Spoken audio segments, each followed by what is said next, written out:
Yeah, this one for the children. You know, little motivation. Each one teach one. What's up, good people? Thank you for clicking play on this episode of Big Man Tiny Kingdom. I got a chance to spend a few days in Morristown, Arizona at the place that I'm going to call my new favorite outdoor eye candy, Lake Pleasant Regional Park. I got a thing for being around water, and Lake Pleasant does not disappoint. Seemed like regardless of where I was in the park, the water view was my backdrop, and I soaked it up every moment that I could. 24,000 acres, big, beautiful blue lake. A lot of people out with their water toys splashing all over every inch of it. For us camping people, 148 RV and tent sites. Also some areas where you could camp right off the lake, which is pretty cool. I'm yet to do something like that, but I will definitely do that one day in the near future. Actually, since I'm talking about it right now, I'm going to promise myself and make it a goal to do in 2021.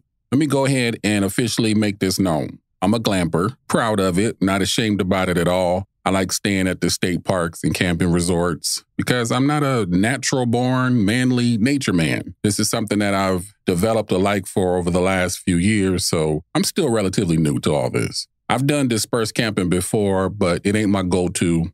I've yet to fall in love with roughing it in the wild. Long-term goal, but for now, I like the campgrounds with the power and the water and the other amenities. This time at Lake Pleasant, I made a reservation at the park's Desert Tortoise Campground, site number 174, where I stayed at. I like to share my site numbers in case anyone happens to like what I'm saying and wants the same experience and may find it useful to know exactly where I was located. I had the covered ramada, picnic table, the grill, the fire pit. No electricity or water at my site this time, but I brought my Jackery with me, so I was good. There was plenty of sun the days I was there, so solar charger was no worries. $22 a night, worth every penny, nice size campsite. The grounds were well maintained. I was super close walking distance to the bathrooms. Nothing disgusting about them at all. They were really clean. Like I said, the grounds were well taken care of. But anytime I go camping, I bring my privacy tent that I set up as a bathroom. I like to have my own bathroom situation going on. I don't like to share a bathroom like that. So I only use the public bathrooms just to dispose of my waste. They did have shower rooms that I also didn't use while I was there, but I was talking to one of my camping neighbors who did, and he let me know that the shower stalls were very clean and the water was hot. While I was there, I made this truly a time to just relax. No hiking, no exploring, nothing extracurricular. I spent a lot of time in my chair, looking out at the water, drinking beer, grilling, listening to music, and watching TV. I know for some of us, the point of getting away from the city and your normal hustle is leaving the technology at home and not having to worry about using it. But for any of you that may be interested in knowing, internet for both T-Mobile and Verizon was full bars, so I was streaming my unlimited heart out. Even though I was just chilling and enjoying doing much of nothing, there's a ton of fun nature stuff to do at the park. Whatever you plan to do there, you won't have a dull moment. This is my first time camping, but I've actually been at the lake once before on their cruise boat, which I'm not going to describe anything about that. It's worth it if you're interested. Google it, check it out for yourself. It's a gorgeous park. I could sing it praises 1,000 times, but what I wanted to share with y'all is my close encounter story. So the first night there is probably 8 or 9 o'clock. I'm watching TV, got the fire going. It's pitch black other than the light from the fire and the little bit from the TV and the moon, the stars, and all that stuff up there. Off behind me to the right, I hear the leaves moving a little bit. I look over in that direction. I don't see nothing. It's so dark, I wasn't going to see much of nothing, even if there was something there. Now, the wind's blowing, which makes me think that's probably what it is. So I'll go back to watching TV. Then a couple minutes later, I hear the same noise some more. This time, I don't even bother looking because I'm still assuming it's just the wind. That's what I'm hoping it is. I'm trying not to freak myself out. It's too early in the evening to get wigged out, and the whole rest of the night, I'm looking over my shoulder. A moment later, the leaves are moving again, but this time it's closer. My listening senses done kicked into full gear, but I don't know what to do just yet. My eyes have adjusted to the dark by this point, so even though it's dark, I can still see the shape of things in that area, and I don't see nothing that looks like it ain't supposed to be there. All I can see is the things that look like trees and bushes. The moving has stopped, but now my other senses are kicked in. I feel like someone's eyes are watching me. I got goosebumps. The hair on my arms done stood up. I feel like I can taste danger.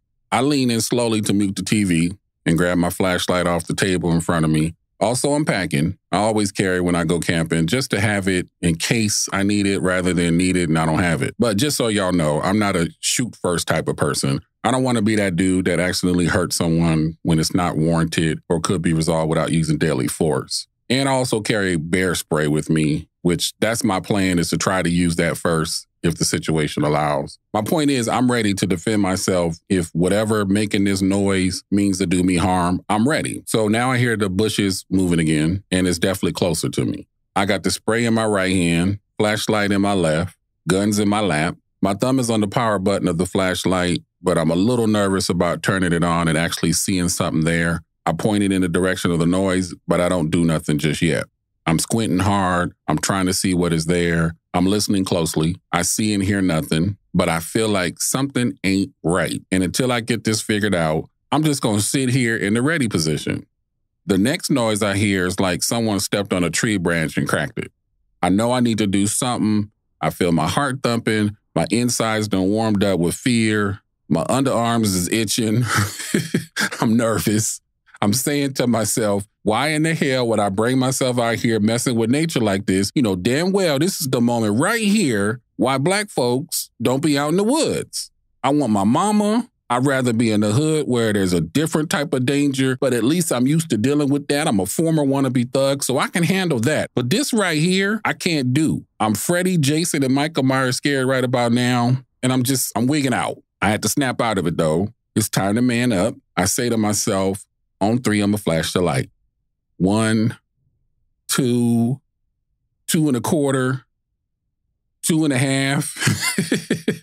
All right. You got this. You ain't no punk. 1, 2, 3. Flashlight comes on, and damn it, it's a skunk. It's probably 20, 30 feet from me. I'm frozen. It's frozen. I'm waiting for the skunk to make a move. It must be waiting for me to make a move.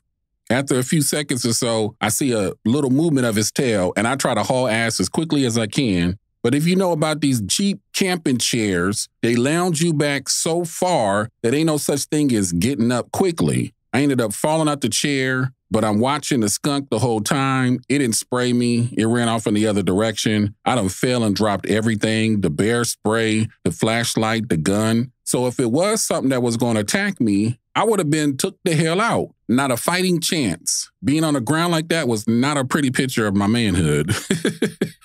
But I'm secure with myself, so sharing this with y'all don't bother me. I get a good laugh out of it when I think about it now. Told the ranger about it the next morning. She got a good laugh out of it too. I don't know what made that skunk sneak up on me. I was extra sure before it got dark that I left no traces of food or garbage outside. So I don't know why. Maybe he was coming over to watch TV with me. I'm sure not a lot of people is out here bringing their living room with them to the campgrounds. The skunk must have heard it and was like, I'm trying to watch Grey's Anatomy too, player.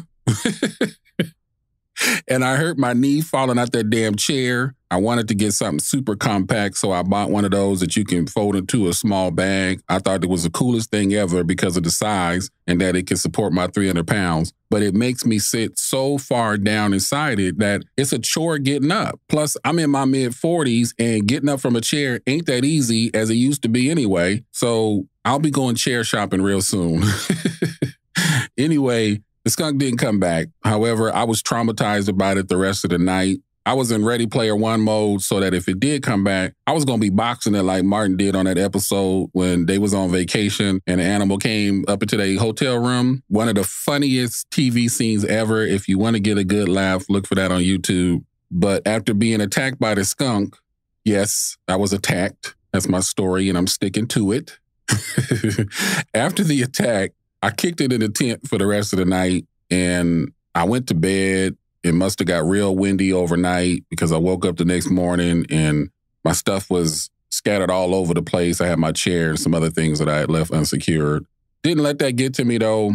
Boiled me some water to get some green tea in my system. Got to sit down in that early morning chill and soak in the orange and purple and blue colors the sky makes when the sun rises, especially when you're overlooking it from a lake view.